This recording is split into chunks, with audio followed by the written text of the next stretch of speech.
ಇನ್ನು ವೃಶ್ಚಿಕ ರಾಶಿಗೆ ಹೋಗೋಣ.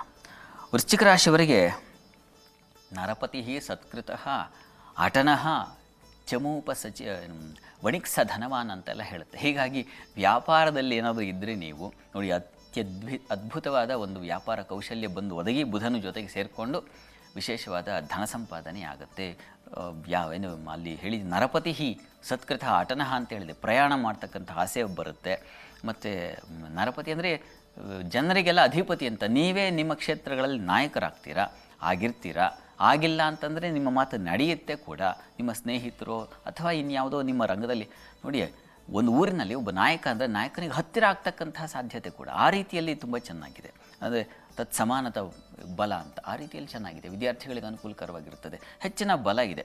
ಚಂದ್ರನಿಂದಾಗಿ ವಾಕ್ಚಾತುರ್ಯ ತುಂಬ ಚೆನ್ನಾಗಿರ್ತದೆ. ಸುಗ್ರಾಸ ಭೋಜನ ಸಿಗುತ್ತೆ ಈ ವಾರ. ಇಡೀ ವಾರದ ಆದಿಯಲ್ಲಿ ನಿಮ್ಗೆ ಹೇಗೆ ಅಂದರೆ ಎಲ್ಲಿ ಹೋದರೆ ಅಲ್ಲಿ ಏನು ಊಟಕ್ಕೆ ತೊಂದರೆ ಆಗೋದಿಲ್ಲ, ಮಾತಿಗೆ ತೊಂದರೆ ಆಗೋದಿಲ್ಲ, ಕುಟುಂಬ ಸಹಕಾರ ಚೆನ್ನಾಗಿ, ಸ್ತ್ರೀಯರಿಗೆ ಹೆಚ್ಚಿನ ಬಲ ಸೂಚಿಸ್ತಾ ಇದೆ, ಚೆನ್ನಾಗಿದೆ. ಹೀಗಾಗಿ ಉತ್ಸಾಹ, ಶೌರ್ಯ, ಇದೆಲ್ಲ ಸಾಹಸ, ಸೇನೆಯಲ್ಲಿರ್ತಕ್ಕಂಥವ್ರಿಗೆ, ಪೊಲೀಸ್ ಡಿಪಾರ್ಟ್ಮೆಂಟ್ಗಳಲ್ಲಿರ್ತಕ್ಕಂಥವ್ರಿಗೆ, ಈ ಅಗ್ನಿಶಾಮಕ ಠಾಣೆಯಲ್ಲಿರ್ತಕ್ಕಂಥವ್ರಿಗೆ, ಫುಡ್ ರಿಲೇಟೆಡ್ ಆಗಿರ್ತಕ್ಕಂಥ ಯಾವುದು ಹೋಟೆಲ್ ಇಂಡಸ್ಟ್ರಿ ಅಂತೀವೋ ಆ ಕ್ಷೇತ್ರಗಳಲ್ಲಿ ಕೆಲಸ ಮಾಡೋರಿಗೆಲ್ಲ, ವ್ಯಾಪಾರಿಗಳಿಗೆ ತುಂಬ ಚೆನ್ನಾಗಿದೆ, ತುಂಬ ಚೆನ್ನಾಗಿದೆ. ಹೇಳ್ತಾ ಹೋದರೆ ಸಮಯ ಇಲ್ಲ ನನಗೆ, ಇರಲಿ. ಹಾಗೆ ಚೆನ್ನಾಗಿದೆ, ದೇಹ ಸೌಕರ್ಯ ಚೆನ್ನಾಗಿದೆ, ಧನಲಾಭ ಚೆನ್ನಾಗಿರುತ್ತೆ. ಸ್ವಲ್ಪ ಕ್ಷತತನಹು ಅಂತಲೂ ಹೇಳಿದೆ. ಅದು ಕುಜರ ಮೇಷರಾಶಿ ಆಗಿರಲಿ, ವೃಶ್ಚಿಕ ಆಗಿರಲಿ, ಕುಜ ಸಂಚರಿಸುವಾಗ ಶರೀರಕ್ಕೆ ಸ್ವಲ್ಪ ಪೆಟ್ಟು ಮಾಡ್ಕೊಳ್ತಾರೆ, ತಾಗಿಸ್ಕೊಳ್ಳೋದು, ಏನೋ ಸಮಸ್ಯೆ ಮಾಡ್ಕೊಳ್ಳೋ ಸಾಧ್ಯತೆ ಇರ್ತದೆ. ಬುಧನೂ ಸೇರಿದಾನೆ. ಹೀಗಾಗಿ ಸ್ಕಿನ್ ರಿಲೇಟೆಡ್ ಹುಷಾರಾಗಿರಬೇಕು. ಇನ್ನು ವಾರಾಂತ್ಯ ಗಮನಿಸೋಣ. ವಾರಾಂತ್ಯದಲ್ಲಿ ಚಂದ್ರ ರಾಹು ಹುಟ್ಟಾಗ್ಬಿಡ್ತಾರೆ. ಅದು ಚತುರ್ಥದಲ್ಲಿ ಹುಷಾರು, ಪ್ರಯಾಣದಲ್ಲಿ ಹುಷಾರು.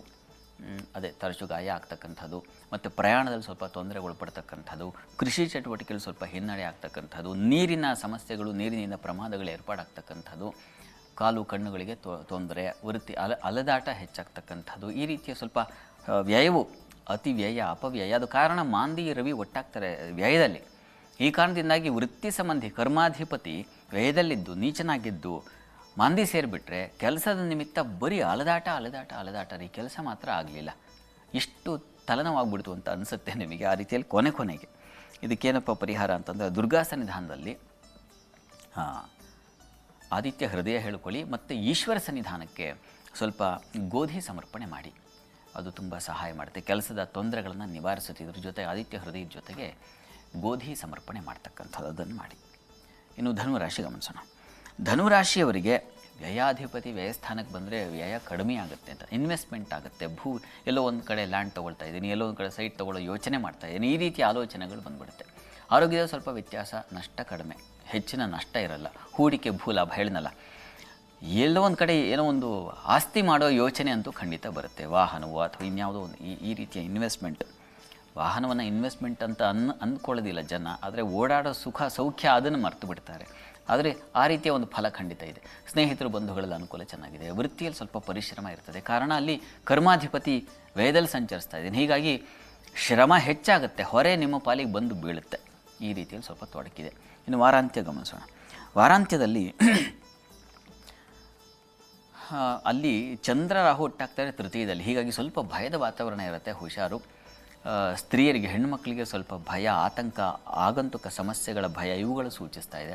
ಅಲದಾಟ, ಕಷ್ಟ, ಅತಿವ್ಯಯ, ಭೂಮಿ ವಾಹನಗಳಲ್ಲಿ ಸ್ವಲ್ಪ ಸಣ್ಣ ಪ್ರಮಾಣದ ತೊಂದರೆಗಳು ಉಂಟಾಗ್ತಕ್ಕಂಥ, ಸಹೋದರರಲ್ಲಿ ಮನಸ್ತಾಪ, ವೃತ್ತಿಯಲ್ಲೂ ಅನಾನುಕೂಲ. ವಾರಾಂತ್ಯ ಸ್ವಲ್ಪ ವೀಕ್ ಆಗಿರುತ್ತೆ, ಕಾರಣ ಚಂದ್ರನಿಗೂ ಬಲವಿಲ್ಲ, ಅಲ್ಲಿ ಮಾಂದಿಯ ಸಂಚಾರವೂ ಆಗಿರ್ತದೆ. ಈ ಕಾರಣದಿಂದಾಗಿ ಸ್ವಲ್ಪ ಎಚ್ಚರಿಕೆ ಬೇಕು. ಅದನ್ನು ಧನುರಾಶಿಯವರು ಗಮನದಲ್ಲಿ ಇಟ್ಕೊಳ್ಳಿ.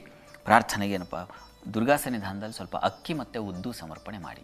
ಇದು ಚಂದ್ರ ಮತ್ತು ರಾಹು ಒಟ್ಟಾಗಿ ಸಂಚರಿಸೋದ್ರಿಂದಾಗಿ ಏನಾಗುತ್ತೆ, ಥ್ರೋಟ್ ಇನ್ಫೆಕ್ಷನ್ ಆಗಬಹುದು, ಕೋಲ್ಡ್ ರಿಲೇಟೆಡ್ ತೊಂದರೆಗಳು ಸಂಭವಿಸಬಹುದು. ಆಗಂತುಕ ಸಮಸ್ಯೆಯನ್ನೆಲ್ಲ ಭಯ ಆಗ್ತಕ್ಕಂಥದ್ದು, ಈ ರೀತಿಯಲ್ಲಿ ಅವುಗಳ ನಿವಾರಣೆ ಆಗುತ್ತೆ ಇದರಿಂದಾಗಿ.